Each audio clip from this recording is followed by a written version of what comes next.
ఓం శ్రీ గణేశాయ నమః. ఓం శ్రీ గురుభ్యో నమః. శ్రీ మాత్రే నమః. నమస్కారం అండి అందరికీ. Welcome to my YouTube channel Shri Manju spiritual. మనం శ్రీ లలిత సహస్రనామ స్తోత్ర నామాలకు ప్రతిపదార్థాలు తెలుసుకుంటున్నాం కదా, శ్రీ మాత్రే నమః. కానీ అంతకంటే ముందుగా మీరు కనుక మన ఛానల్ని మొదటిసారి చూసి ఉంటే ఒక చిన్న లైక్ ఇవ్వండి ప్లీజ్, షేర్ చేయండి, నచ్చితే సబ్స్క్రైబ్ చేసుకోండి, కామెంట్ పెట్టండి. దయచేసి వీడియోని ఎక్కడ కూడా స్కిప్ చేయకుండా చివరి వరకు చూసే ప్రయత్నం మాత్రం చేయండి. శ్రీమాత్రే నమః. ఇంకా వీడియోలోకి వెళ్ళిపోదాము. శ్రీమాత్రే నమః. 797 నామము కళానిధి, 4 అక్షరముల నామం. ఈ నామంతో అమ్మవారికి నమస్కరించేటప్పుడు కళానిధాయ నమః అని చెప్పాలి. కళలకు నిధి, గని లేదా సముద్రం వంటిది. కళ అనే పదంతో వచ్చే పూర్వనామాల్లో చెప్పిన వివిధ కళలకు గని వంటిది. ప్రసన్నమైన వెన్నెలలో విరజిమ్మే చంద్రుని తన ముఖంగా కలిగినది కాబట్టి అమ్మవారు కళానిధి.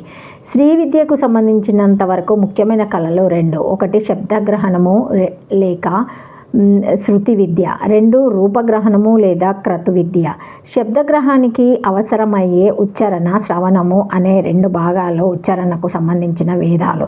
ఛందస్సులు, అక్షరాలు, శబ్దాలు, అర్థాలు, ఉదాత, అనుదాత, సర్విత, స్వరాలు, పరవశంతి, మధ్యమ వైఖరి, వాక్కులు. సప్త విభక్తులు, భాషా భాగాలు. ఇక శ్రవణానికి సంబంధించిన మనన, నిధి, ధ్యాస, టీకా, తాత్పర్య, భావ, విభవ, అనుభవ, సంచారి భావాలు, ఆలంబన, ఉద్దీపన, సాత్విక భావాలు ఇవన్నీ కలలే. ఇలాంటివన్నీ ఏకముఖానికి వస్తే ఉండే స్థాయి భావంలో మనం ఉంటే రసస్థితిలో ఉంటాము. ఈ రసస్థితి సర్వకళలకు ధ్యేయమైన స్థితి. ఈ రసస్థితిని కలుగజేసే కళలకు అమ్మవారు నిధి. జగన్నాథ పండితులు రాసిన రస గంగాధరం, ఆనందవర్ధనుడు రాసిన ధ్యానలోకం గ్రంథాలు చదువుకుంటే ఈ స్థాయి భావ విశేషాలు తెలుస్తాయి. 1 వివిధ కళలకు నిధి వంటిది, 2 చంద్రుని రూపంగా ఉన్నది, 3 రసస్థితిని కలగజేయు శ్రీ విద్య కళలకు నిధి వంటిది అని ఈ నామానికి అర్థము. శ్రీమాత్రే నమః. శ్రీమాత్రే నమః. కళానాం నానావిధాతయా పూర్వం వర్ణితానాం నిధిః ఆత్మవాస్య షోడాశి కళా ఇతి బృహద్రాణ్యకోక్తే ఆత్మానాం జీవానాం నిధిర్వః చంద్రమండలరూపా వా యోనివర్గః కళా శరీరం ఇతి శివసూత్రే కళాశబ్దః కర్మపర్వేత్వేన తద్భాష్యే వాక్యత తేన కర్మణి నిధీయంతే ఆస్యం ఇతి వః ఆదికరణే కి సర్వం కర్మకీలం పార్థ జ్ఞానే పరిసమశ్యతే ఇతి స్మృతే. శ్రీమాత్రే నమః. కళానిధి కళలకు గని వంటిది, కళలకు నిధి అయినది, జీవులకు ఆశ్రమమైనది, చంద్రబింబ స్వరూపురాలు, కర్మలన్నీ ఉంచబడిన ప్రదేశమైనది, జ్ఞాన స్వరూపురాలు. వెనుక నామములలో 64 కళలున్నాయని చెప్పబడినది. ఆ కళలకు గని అయినది లేదా బృహదారణ్యకోపనిషత్తులో ఆత్మయే 16వ కళ అని గలదు. దానిలో ఆత్మ అనగా జీవుడు, జీవులందరికీ నిధి అనగా జీవుల అందరామె యందు ఉన్నారని అర్థము.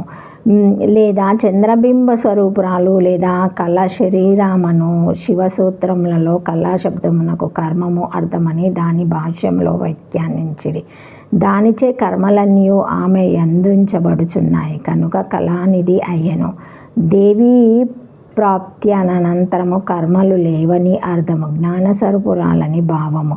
ఓ అర్జునుడా, కర్మ ఎంతయు జ్ఞానమునందు పరిసమాప్తిని పొందుచున్నదని గీతలో గలదు. 4 అక్షరముల నామము. శ్రీమాత్రే నమః. 798 నామము కావ్యకళ. శ్రీమాత్రే నమః. 4 అక్షరముల నామం. ఈ నామంతో అమ్మవారికి నమస్కరించేటప్పుడు కావ్యకళాయ నమః అని చెప్పాలి. కావ్యకళ నాటకాది కావ్యకళ స్వరూపిణి. వేదాలు, పురాణాలు, కావ్యాలు ఇవన్నీ కూడా విద్యాకళల క్రిందకే వస్తాయి. రామాయణాది ఇతిహాసాలు, అభిజ్ఞాన శాకుంతలము మొదలగునవి నాటకాలు, రఘువంశాది గ్రంథాలు మొదలైనవన్నీ కావ్యాల క్రిందకే వస్తాయి. వీటి కళాస్వరూపం కూడా అమ్మవారే. అందుకే 613 నామములో కావ్యాలోప వినోదిని అని అమ్మవారు చెప్పబడింది. ఈ నామ వివరణ తృతీయ భాగంలో చదువుకోవాలి. రమణీయార్థ ప్రతిపాదక శబ్దాలున్న ఏ గ్రంథమైనా కావ్యం క్రిందకే వస్తుందని జగన్నాథ పండితురాలు అంటారు. ఈ కావ్యాలన్నీ అభిధార్థ, లక్షణార్థ, వ్యంగ్యార్థ, వేదార్థ, రహస్యార్థ ప్రతిపాదకంగా ఉంటాయి కాబట్టి వీటిని చదువుతున్నప్పుడు కళాత్మకంగానే ఆనందించవచ్చును. ఈ ఆనందాన్ని కలిగించేది కాబట్టి అమ్మవారు కావ్యకళ. కావ్యకళా స్వరూపిణి అని ఈ నామానికి అర్థము. శ్రీమాత్రే నమః.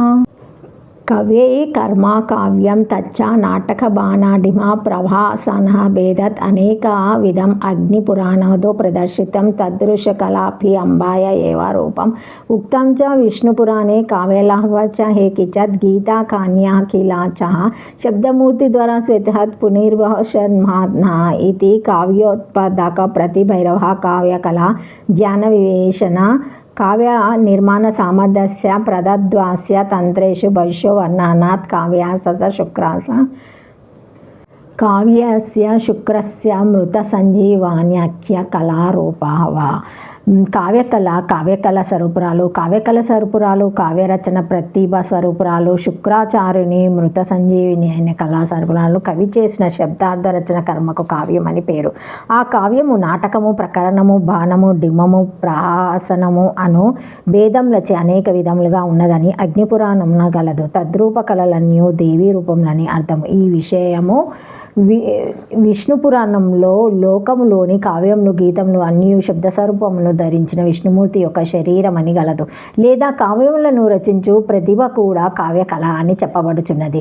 దేవతా ధ్యాన విశేషంచో కావ్యములను నిర్మించు సామర్థ్యం కలుగునని తంత్రములలో అనేక పర్యాయములు వర్ణింపబడినది. లేదా శుక్రాచార్యుని మృత సంజీవిని విద్యారూపమునకు కళాస్వరూపురాలు 4 అక్షరముల నామము. శ్రీమాత్రే నమః. Thank you for watching my video. Please like, share, comment, subscribe to my channel. మరిన్ని వీడియోస్తో మళ్ళీ కలుస్తానండి. ఈ వీడియో కనుక మొదటిసారి ఎవరైనా చూసి ఉంటే తప్పకుండా లైక్ చేసి సబ్స్క్రైబ్ చేసుకోగలరు. తప్పకుండా లైక్ చేయండి. Thank you. శ్రీమాత్రే నమః. ఓం నమః శివాయ.